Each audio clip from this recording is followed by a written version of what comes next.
I think I've been to Nigeria the last few years quite a bit. The first time I went was in the 80s with BENSON IDAHOSA. That's when you were only a little boy. There's one thing I don't like about what you said. It makes me feel old. I wish you did not say you were 14 or 16. I think, oh Lord, why did they have to remind me? I want to tell you just a few things about my experiences with BENSON. How many of you heard of that man of God? Okay. How many have not? You have not. Well, he was very, very, very powerful. So when I was with him, I was there for 2 weeks in the 80s, mid-80s. We were in Lagos, Ibadan, Kaduna, and it was powerful what God did. But that man of God, very anointed, like beyond what I've seen in my lifetime. Truly. I had him come speak for me in Orlando. And he said, and I was just reminded by someone who saw the clip. He was preaching for me. He would wear these beautiful robes. And he gave me one every day. I looked like the Pope. One day it was a blue robe. The next day it was yellow. The next day it was green and yellow and blue. And it was wonderful because it was so hot in the meetings that all to do to get cool is just do this. Get some air flowing, you know.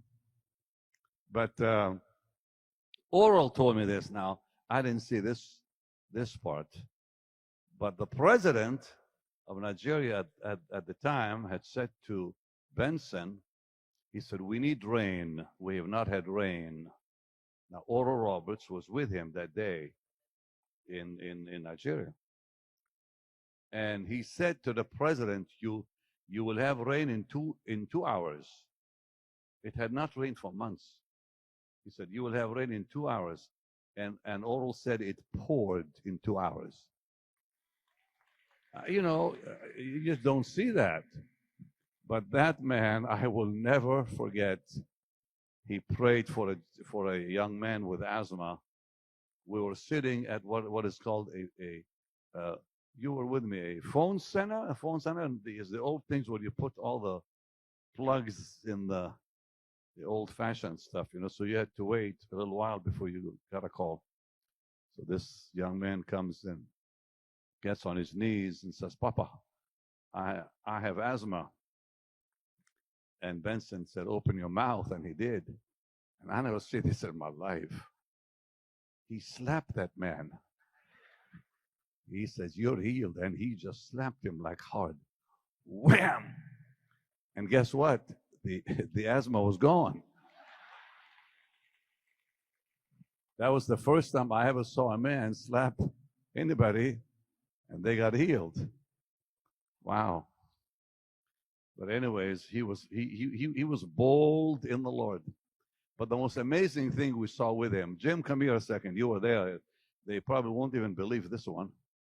Jim Sonero has been with me how many years now?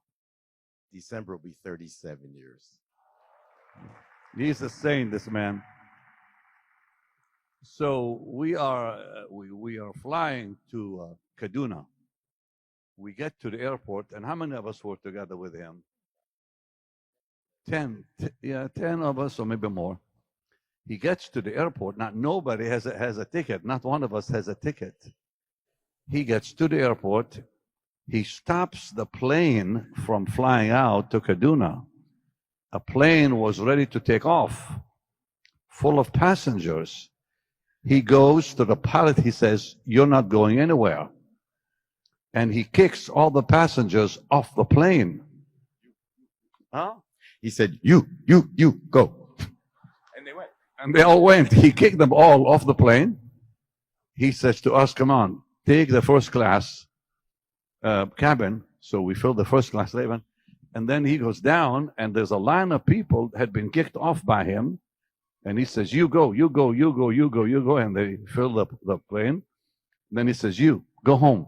There was a few of them that could not get in. He looks at the pilot and says, now you can take off. I thought, what power this man has. He controls the airport. Things like that. So it was quite interesting, I must say. But he's in heaven now, and he left his impact on all of us.